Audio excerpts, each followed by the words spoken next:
How to apply for a job on Upwork. In this video, I'll show you guys a quick and easy way to apply for any kind of job on Upwork. First off, open up your web browser and then simply head over to upwork.com. Now click on this login option if you already have a profile, or if you're new, click on sign up to sign into your new account. I'm just going to go ahead and continue with my Google account here to log into my Upwork. So let me just go ahead and quickly log in. As you guys can see here, I have already logged into my account.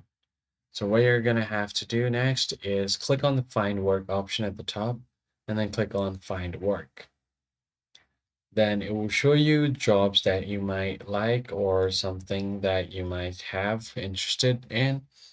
So what you can do is click on any job that you like. So let me just go ahead and click on this one, Excel Data Entry Specialist for Database Management. Click on it. As you can see, there are already 50 plus proposals here, but I'm just going to click on it. It will show you the description of the job.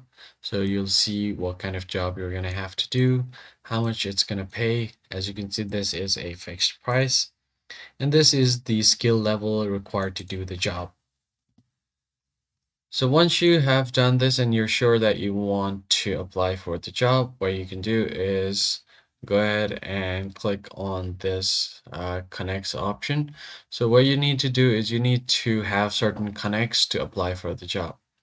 So if you already have certain amount of connects, you can just click on this apply button that you will see here. And then from here, just click on apply. And if you have the connects, then you can directly apply for the job. So that's basically how you apply for any kind of job on Upwork. I hope this tutorial was helpful to you guys, and I'll see you on the next one.